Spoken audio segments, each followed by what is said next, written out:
Hello, ഞാൻ വീണ്ടും വന്നിരിക്കുന്നത് ഞങ്ങളുടെ കർണാടക ട്രിപ്പിൻ്റെ വിശേഷങ്ങളുമായിട്ട് തന്നെയാണ്. ആക്ച്വലി ഞങ്ങൾ ഫസ്റ്റ് പോയത് ഗുണ്ടൽപേട്ടിലേക്കാണ്. പക്ഷേ ഞാൻ രണ്ടാമത്തെ ദിവസം പോയ സോമനാഥപുര ടെമ്പിളിലെ വിശേഷങ്ങൾ ഇന്നലെ വീഡിയോ ആയിട്ട് പോസ്റ്റ് ചെയ്തിട്ടുണ്ട്. കാണാത്തവരുണ്ടെങ്കിൽ പോയി കാണണേ. അങ്ങനെ ഞങ്ങൾ ഫസ്റ്റ് ഇവിടുന്ന് ഗുണ്ടൽപേട്ടിലേക്ക് പോകുന്ന സമയത്ത് ഇറങ്ങുമ്പോൾ കുറച്ച് വൈകിപ്പോയി. ഉച്ചയ്ക്ക് ഇറങ്ങാമെന്ന് വിചാരിച്ചിട്ട് ഇറങ്ങിയത് വൈകുന്നേരമാണ്. അപ്പോൾ ചെറിയൊരു ടെൻഷൻ ഉണ്ടായിരുന്നു. കാരണം നമ്മുടെ മുത്തങ്ങ ചെക്ക് പോസ്റ്റ് 9 മണിക്ക് അടയ്ക്കുമല്ലോ. അപ്പോൾ ഇവിടുന്ന് ഗൂഗിൾ മാപ്പ് നോക്കുമ്പോൾ നമ്മളവിടെ 8:30 എത്തുന്നു. അപ്പോൾ അരമണിക്കൂറോടെ വീണ്ടും സമയമുണ്ട്. എന്നാലും ഞങ്ങളത് കണക്കാക്കിയില്ല. കാരണം ബ്ലോക്കും കാര്യമൊക്കെ ആകുമ്പോൾ ചെറിയ മഴയുണ്ട്, ബ്ലോക്ക് വരാൻ എന്തായാലും ചാൻസ് ഉണ്ട്. അതുകൊണ്ട് ഞങ്ങൾ എവിടെയും നിർത്തിയില്ല. മക്കൾ പിന്നെ എന്തെങ്കിലും കഴിക്കാൻ വേണമെന്ന് പറഞ്ഞപ്പോൾ പോലും ഞങ്ങളൊരു കടയിൽ നിർത്തി സ്നാക്സ് വണ്ടിയിലേക്ക് വാങ്ങുകയാണ് ചെയ്തത്. ഞങ്ങൾ തീരെ എവിടെയും നിർത്താണ്ട് പോയതാണ്. അപ്പോൾ ചെക്ക് പോസ്റ്റിൻ്റെ തൊട്ടടുത്ത് എത്തിയപ്പോൾ അവിടെ ചെക്ക് പോസ്റ്റ് കാണുന്നുണ്ട്. അതിൻ്റെ ഒരു ബാക്കി 15-20 മിനിറ്റ് സമയമുണ്ട്, ചെക്ക് പോസ്റ്റ് കാണുന്നുമുണ്ട്. അപ്പോൾ ഇനിയിപ്പോൾ കാട്ടിലേക്ക് കയറി കഴിഞ്ഞാൽ കുട്ടികൾക്ക് മൂത്രമൊഴിക്കാനെന്നുണ്ടെങ്കിൽ നിർത്താൻ പറ്റില്ലല്ലോ എന്ന് കരുതിയിട്ട് 2 കുട്ടികൾ കൂടെ ഉണ്ടല്ലോ, 2 ആളും. അപ്പോൾ വണ്ടി ഒന്ന് ഒതുക്കിയിട്ട് അവിടെ റോഡ് സൈഡിൽ കുറേ ലോറികളും സംഭവങ്ങളൊക്കെ നിർത്തിയിട്ടുണ്ട്. അവിടെ നല്ല പുൽമൈതാനം പോലെ തോന്നി സൈഡിൽ. അപ്പോൾ വണ്ടി ഒന്ന് സൈഡിലേക്ക് ഇറക്കിയതേ ഓർമ്മയുള്ളൂ, വണ്ടി താന്നു പോയി. വണ്ടി ടയറയിൽ താന്നു പോയി. ഞങ്ങളാകെ ടെൻഷൻ. ഇനി എന്ത് ചെയ്യും? ആകെ 15 മിനിറ്റ് കൊണ്ട് വണ്ടി താവുകയും ചെയ്തു. എന്ത് ചെയ്തിട്ടും വണ്ടി ചളിയിൽ നിന്ന് പൊന്തുന്നില്ല. അങ്ങനെ പോകുന്ന ഒരു വണ്ടിക്കാരൻ പാവം, അയാൾ നിർത്തി, അയാൾ ഹെൽപ്പ് ചെയ്തു. വേറെ വണ്ടിക്കാരും നിർത്തുന്നില്ല. കാരണം എന്താ വെച്ചാൽ അവർക്കൊക്കെ ചെക്ക് പോസ്റ്റ് കടക്കണം പെട്ടെന്ന് 9 മണിയാകുമ്പോഴത്തേക്ക്. അങ്ങനെ ഒരാൾ വന്ന് ഹെൽപ്പ് ചെയ്ത് ഞങ്ങളും കൂടെ എല്ലാവരും കൂടെ ഉന്തി തള്ളി ഞങ്ങൾ വണ്ടി അങ്ങനെ കയറ്റി കറക്റ്റ് ചെക്ക് പോസ്റ്റ് എത്തിയപ്പം വാച്ചിൽ നോക്കുമ്പം 9:01. ഫോണിൽ നോക്കുമ്പം 8:59 ആയിട്ടുള്ളേ. പക്ഷെ അവിടെ എത്തിയപ്പോഴേക്ക് തടഞ്ഞു, ചെക്ക് പോസ്റ്റിൽ നിന്ന് അവർ തടഞ്ഞു. അവർ പറഞ്ഞു പറ്റില്ല, ഇത് വേണമെന്ന്, എന്താ പറയുക, പൈസ വേണം, കടക്കാൻ പറ്റില്ല, സമയം ഓവറായി എന്ന് പറഞ്ഞു. അപ്പോൾ ഞങ്ങളിങ്ങനെ അറിയാവുന്ന ഭാഷയിലൊക്കെ പറഞ്ഞു നോക്കി. ഇത് തൊട്ടടുത്തുണ്ടായിരുന്നു, വണ്ടി താന്നതാന്നൊക്കെ പറഞ്ഞു നോക്കി. പക്ഷേ അയാൾ സമ്മതിച്ചില്ല. 200 രൂപ തരണം എന്നാലേ കടത്തി വിടുള്ളൂ എന്ന് പറഞ്ഞു. 9 ജസ്റ്റ് ആവുന്നേ ഉള്ളൂ. അപ്പോൾ അവർ പറഞ്ഞു ഇല്ല പറ്റില്ല എന്നാൽ നാളെ കടക്കാൻ പറ്റുള്ളൂ എന്ന് പറഞ്ഞപ്പോൾ 100 രൂപ കൊടുത്തു. 100 കൊടുത്തപ്പോൾ എന്നാൽ ഓക്കെ പൊയ്ക്കോളൂ എന്ന് പറഞ്ഞ് അങ്ങനെ കടന്നു. അപ്പോൾ ചിരിക്കണോ കരയണോ ഒന്നും അറിയാത്തൊരവസ്ഥ. കാരണം അത്ര കഷ്ടപ്പെട്ട് അവിടെ എത്തിയിട്ട് ആ വണ്ടി അവിടെ താന്നു പോയില്ലെങ്കിൽ ഞങ്ങൾക്ക് ഫ്രീ ടൈം ഇഷ്ടം പോലെ ഉണ്ടായിരുന്നു.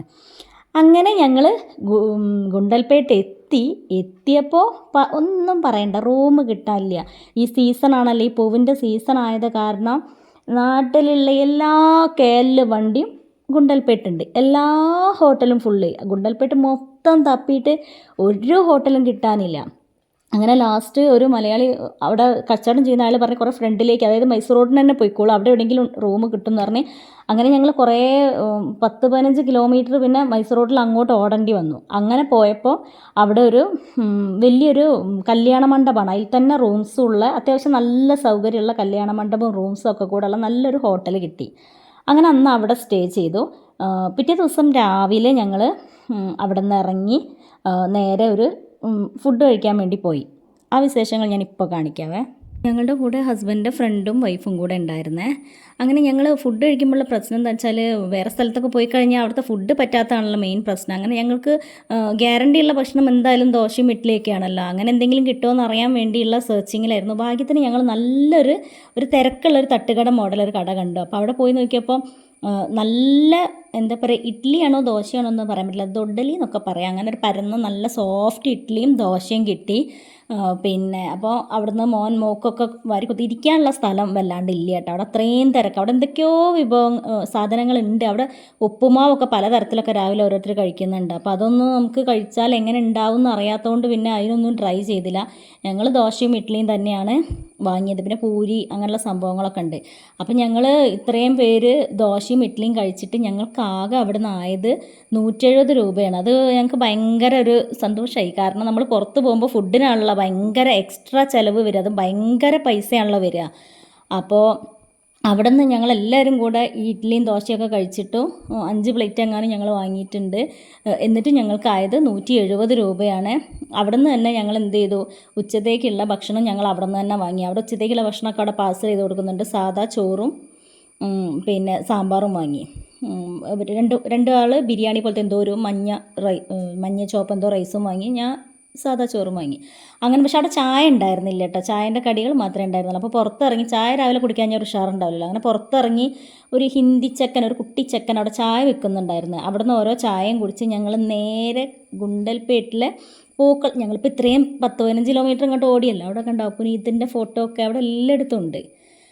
അങ്ങനെ ഞങ്ങൾ അവിടെ നിന്ന് വീണ്ടും കാറിൽ കയറി ഇനിയിപ്പോൾ ഗുണ്ടൽപേട്ടിൽ പൂവൊക്കെ ഉള്ള സ്ഥലത്തേക്ക് പോകണമല്ലോ. അപ്പോൾ നമ്മുടെ ഈ ഗോപാലസ്വാമി ഹിൽസിൻ്റെ സൈഡിലൊക്കെ നല്ല കൃഷിയുണ്ട് എന്നുള്ളത് നമുക്കറിയാമല്ലോ. ഞങ്ങളിതിന് മുന്നേ ഒരു 1-2 വർഷങ്ങളൊക്കെ ഞങ്ങൾ ഇതുപോലെ പൂ കാണാൻ പോയിട്ടുണ്ട്, അപ്പോൾ നമുക്കറിയാം. പിന്നെ ഗോപാലസ്വാമി ഹിൽസിൻ്റെ മുകളിൽ കയറണമെന്ന് പ്ലാനില്ല, കാരണം അവിടെ മുമ്പ് പോയതാണ്. പിന്നെ ഇപ്പം നമ്മൾ വന്നത് ഈ പൂ കാണാനും പിന്നെ ടെമ്പിൾ വിസിറ്റ് ചെയ്യാനും അങ്ങനെയൊക്കെയാണല്ലോ. അപ്പോൾ അതുകൊണ്ട് ഗോപാലസ്വാമി ഹിൽസിൻ്റെ മുകളിലേക്ക് ഞങ്ങൾ പോയിട്ടില്ല. ഞങ്ങൾ ഗുണ്ടൽപേട്ടിൽ പൂക്കൾ കാണാമെന്നുള്ളൊരു ഉദ്ദേശത്തിൽ തന്നെയാണ് വന്നത്. അപ്പോൾ ഗോപാലസ്വാമി ഹിൽസിൻ്റെ ചുറ്റുവട്ടത്തുള്ള ഗ്രാമങ്ങളിലൊക്കെ ഒരുപാട് കൃഷിയുണ്ട് എന്നുള്ളത് നമുക്കറിയാം, അതിന് മുന്നേ ഒക്കെ പോയതുകൊണ്ട്. അപ്പോൾ അവിടേക്കാണ് ഞങ്ങൾ പോയത്.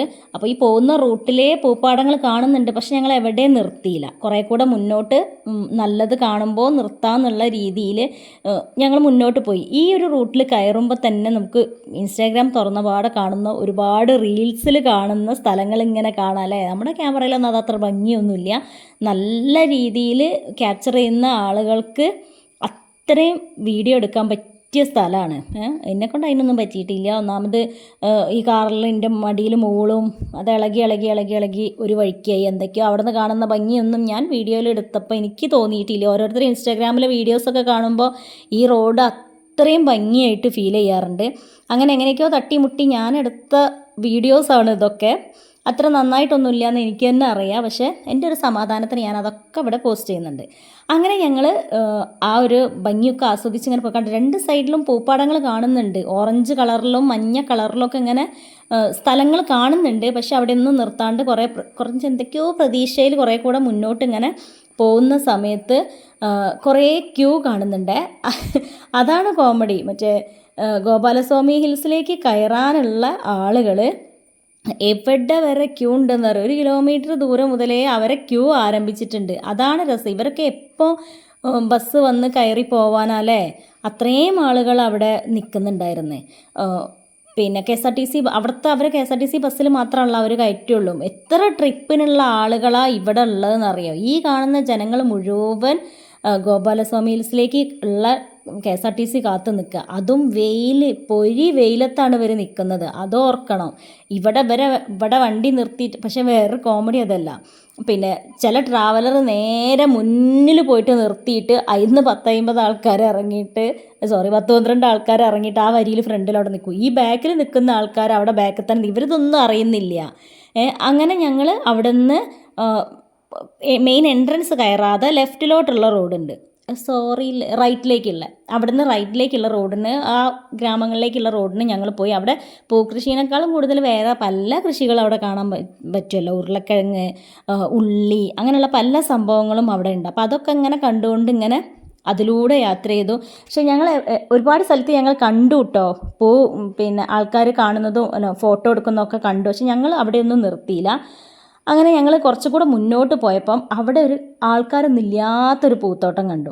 അപ്പോൾ പൈസ കൊടുക്കാണ്ട് അവിടെ കയറും ചെയ്യാം. മറ്റിടത്തൊക്കെ ഭയങ്കര പൈസയൊക്കെ പറയുന്നുണ്ട്. അപ്പോൾ ആരും ഇല്ലാത്തൊരു പൂത്തോട്ടം ഞങ്ങൾ കണ്ടു. അവിടെ ഞങ്ങൾ ഇറങ്ങി. അത് അത്ര നല്ലൊരു പൂത്തോട്ടമായിരുന്നു, കാരണം ആൾക്കാർ ശല്യമില്ല, ബാക്ക്ഗ്രൗണ്ടിലൊന്നും വേറെ ആരും വരില്ല. മറ്റിടത്തൊക്കെ പൈസ കൊടുത്ത് ഫോട്ടോ എടുത്തൊക്കെ ഒരുപാട് ആൾക്കാരുണ്ടായിരുന്നു. ഇവിടെ അങ്ങനെ ആരുമില്ല. അങ്ങനെ ഇവിടെ വെച്ച് ഞങ്ങൾ ഒരുപാട് ഫോട്ടോസും വീഡിയോസും ഒക്കെ എടുത്തു വന്നത് മുതലാക്കിയെന്ന് വേണമെങ്കിൽ പറയാം. പക്ഷേ ഈ ഒരു ഓറഞ്ച് പൂവിന് ഞങ്ങളെ കൂടെ വന്ന ജിജി പറയുന്നത് ചെണ്ടുമല്ലിക എന്നാണ് അവരവിടെയൊക്കെ പറയുന്നത്. മല്ലികപ്പൂ തന്നെയാണ്, പക്ഷേ ഞങ്ങളൊക്കെ ചെട്ടിപ്പൂവ് എന്നാണ് പറയുക. മല്ലികയാണെന്ന് അറിയാം, മല്ലിക എന്നും പറയും, ചെട്ടിപ്പൂവ് എന്നും പറയും. അവൾ ചെണ്ടുമല്ലിക എന്നാണ് പറയുന്നത്. അങ്ങനെ അവിടെ നിന്ന് കുറേ വീഡിയോസും ഫോട്ടോസും ഒക്കെ എടുത്ത് അവിടെ കണ്ടപ്പോൾ തന്നെ നമുക്ക് ഒരു ആശ്വാസമായി. കാരണം നമ്മൾ ഇത്രയും ദൂരം ഓടിപ്പോയിട്ട് ഇത് കാണാനാണല്ലോ പോയത്. അവിടെ എത്തി ഈ പൂക്കളിടയിൽ കിടന്നൊന്ന് പിന്നെ കുറേ ഫോട്ടോസ് വീഡിയോസ് എടുക്കുമ്പോൾ തന്നെ അതൊരു സന്തോഷമാണല്ലോ.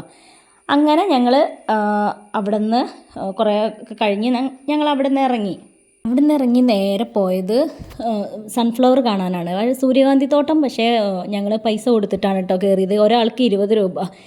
ഇതിലൊക്കെ ഉള്ള രസം എന്താണെന്ന് വെച്ചാൽ ഇവർക്ക് ഈ പൂക്കൾ വിറ്റാൽ ചിലപ്പോൾ ഇത്രയും പൈസ കിട്ടുന്നുണ്ടാവില്ല. എല്ലാ തോട്ടത്തിലും ആൾക്ക് 20 രൂപ 25 രൂപ വെച്ചിട്ട് 30 രൂപ ഒക്കെ വെച്ച് അവർ വാങ്ങുന്നുണ്ട്. അത്ര മാത്രം ആളുകൾ അവിടെ വരുന്നുണ്ട്. ഓരോ ടീമിലും 4-5 ആൾ എന്തായാലും ഉണ്ടാവുമല്ലോ. അപ്പോൾ അവർക്കൊക്കെ ഈ പൂ വിറ്റാൽ കൂടെ അത്ര പൈസ കിട്ടൂല. ആ കൃഷി ചെയ്തത് എന്നോ അവർക്ക് മുതലായി കാണും. കാരണം ഓരോ ദിവസം ഇത്ര ആളുകൾ അവിടെ വരുന്നുണ്ടല്ലോ. അങ്ങനെ ഞങ്ങൾ സൺഫ്ലവറിൻ്റെ ഇടയിലും പോയി. ഭയങ്കര വെയിലും കാറ്റുമായിരുന്നു കേട്ടോ. മഴ ഉണ്ട്, ഇടയ്ക്കിടയ്ക്ക് മഴ പെയ്യുന്നുണ്ട്. പക്ഷെ ഞങ്ങൾ നനച്ചിട്ടൊന്നുമില്ല. ഇടയ്ക്കിടയ്ക്ക് മഴ വരും. അപ്പം ഞങ്ങൾ എന്തോ രക്ഷപ്പെടും. ഞങ്ങൾ ഒന്നെങ്കിൽ കാറിലായിരിക്കും, അല്ലെങ്കിൽ എവിടെയും കയറി നിൽക്കുന്ന സമയത്തായിരിക്കും. മഴ നനയേണ്ട ഒരവസ്ഥ വന്നിട്ടില്ല.